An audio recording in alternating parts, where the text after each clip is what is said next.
What's good, y'all? Welcome to another episode of Buzz Boys. And tonight we play the Cavs. A matchup that the game seems to always be super duper close. Um, I mean, going back to all of our games this year, they were all pretty close, even dating back to last year. Um, Now the series, the Cavs lead it 2-1. We beat them back in October, 123 to 112. That was the game with the widest margin. November 1st, they beat us 113 to 110. Very close game. And then we all remember the February 4th game. The Kevin Love bullshit foul that should have been on the floor. He makes free throws. We lose by 1 point, 102, 101. And at that point, I feel like that's when the tide really turned bad for us, like really bad. At that point, we were still 3, 4 games over 500, and it just like shit just tanked after that. Um, so yeah, we played them again, and hopefully we're just fired up and are just hungry and desperate for a win because we should be. We're 3 games under 500 right now, and it's just like y'all got a lot to lose if y'all keep losing. And the thing is, there is no easy games coming up for these next few weeks. The Knicks is the closest thing to an easy game, so we gotta beat good teams. You gotta beat teams like the Cavs, and you got to win the season series. You can't lose the season series 1-3. You know what I'm saying, to the fucking Cavs, bro. They're still the Cavs. I don't give a fuck. Um, so it's important that we win this game, and it's gonna be interesting to see how our new additions in Montrez and I want to say Isaiah Thomas, but not necessarily for what I was about to say. How Montrez matches up with the size of the Cavs. Like, can he help us? Because most of the time that we lose to the Cavs, we lose to the Cavs because we get dominated on the boards and we get dominated by Jarrett Allen and Evan Mobley. So, can he help when Plumlee gets in foul trouble, which is going to happen? Can Trez hold his own against those guys? That is going to be the X factor, the key factor to everything. And also, it's going to be interesting to see how much Isaiah Thomas plays tonight because he is available to play. He's currently in Cleveland, practicing on the floor with our guys right now. We'll put the video in here. And I do have his number. He's going to be number 31. I don't think he's ever worn that number before in his career. I don't know what made him choose it. I know he's worn 7 before, and 7's available, so I don't know why he didn't choose that, but he's wearing number 31. That's what it says on the Hornets website, so that's what I expect to see tonight if he does play, which I feel like he will, because he's out there practicing. He was on the floor practicing. It was him, Trez, Jalen McDaniels. It looked like Book Night. It was just a light-skinned guy with a hood on. It looked like Book Night. It could have been Oubre, but I think it was Book Night. So that's a positive to see those two guys practicing because they've been hurt. And especially McDaniels, just because McDaniels has been missed 17 games at this point.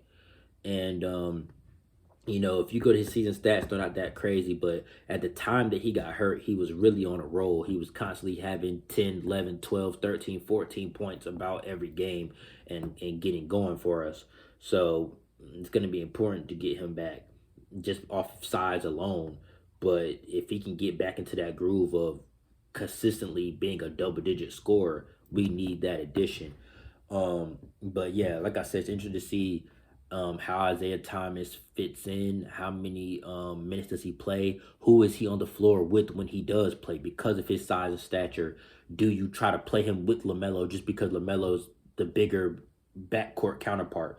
Or for defensive reasons, do you play him with Cody Martin at shooting guard? You know what I'm saying? Like, it's interesting to see how Borrego is going to factor in somebody like Isaiah Thomas.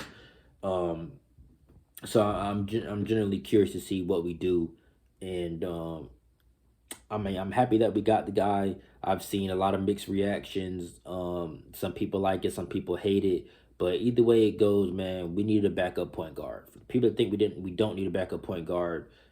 Every team needs a backup point guard. You can't run your point guard into the floor. We already have multiple people playing 40 minutes a night. Something's got to give. Something's got to give, bro. So this was a move to bring in some depth some veteran leadership and shit. You never know. Isaiah Thomas might get going. He might have fucking 20 tonight. You never know. You never know. Like that's still a fucking all multiple time all-star. Still somebody who literally is fucking cooking the G League. You never know what's freaking get Isaiah Thomas.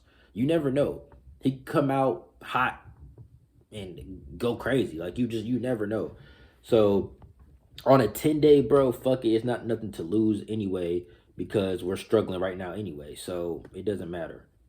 And the Cavs, they're having backcourt issues, you feel me? Darius Garland and Karis LeVert and Rajon Rondo are all out. So, as far as the backcourt goes, I don't know who the fuck we're gonna be playing. Some fucking G Leaguers? I don't know. I just told you their three guards are out. So, this is kind of the perfect game for Isaiah Thomas to come in and get going. Because if he's gonna be playing against G League guys, we see what he's gonna do against them. He's averaging fucking 40. So if he's gonna be playing against the Cavs G League guys, he's gonna cook them.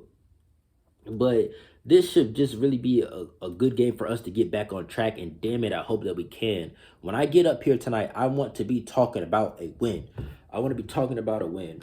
Now I'm going to go to the box score of the last game just to get a good feel of what matchup should be the most important. It's going to be the center position. It's going to be center position, obviously. Last game, bro, nobody did shit except for Kevin Love and Jared Allen.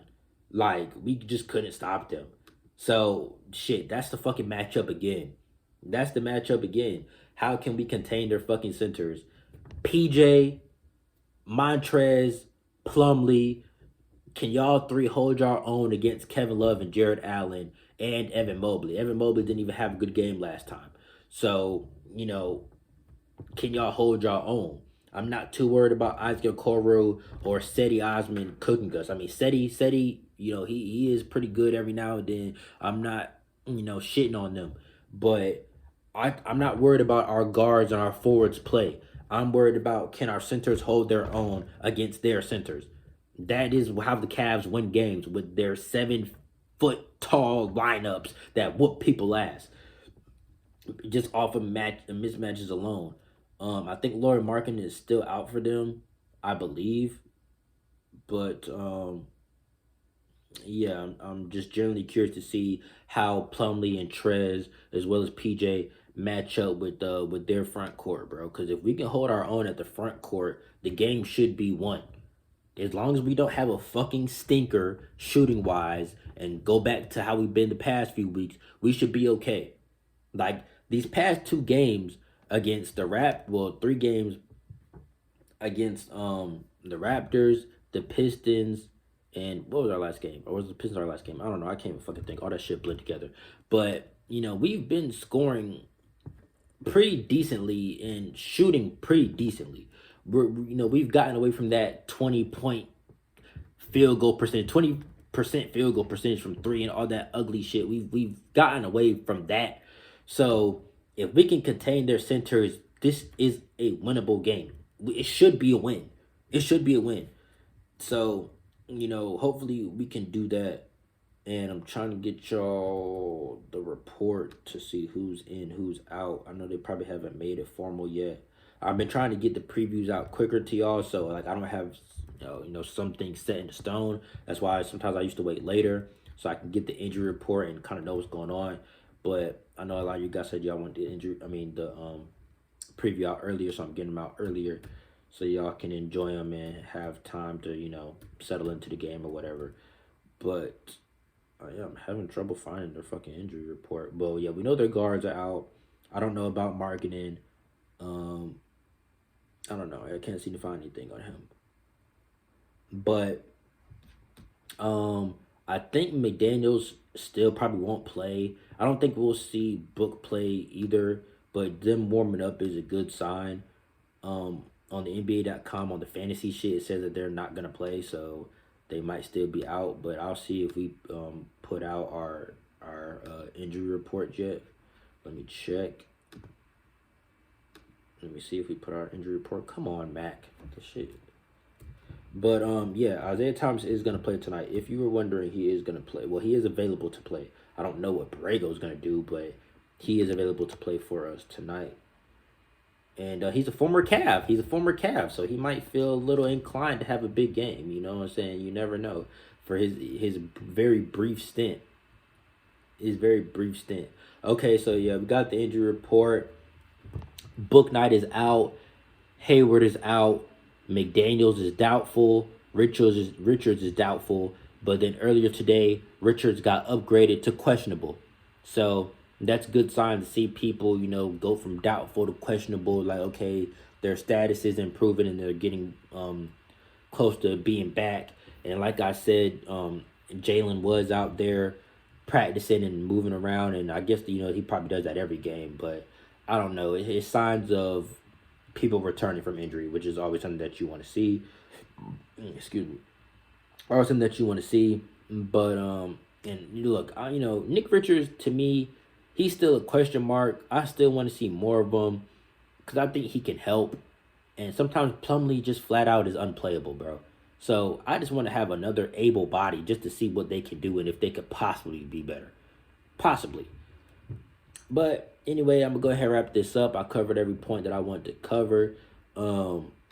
Cross your fingers for a win, guys. We need it, bro. We need it. There's no other way around it. And this is a team that we seem to match up well with. The games are always close, but we just can't get over the hump. They're missing 3 of their guards tonight.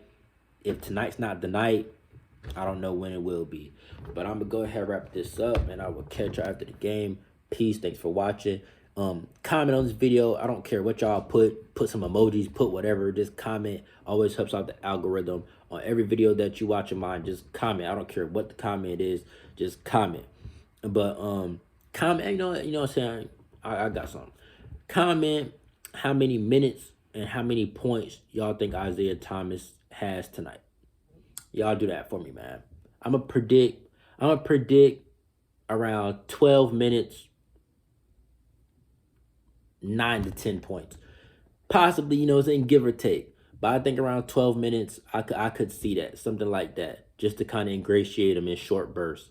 But if he gets cooking, he could play more. I'm going to say 12 minutes, 10 points. That's my prediction. Y'all drop down in the comments what y'all think, man. Peace.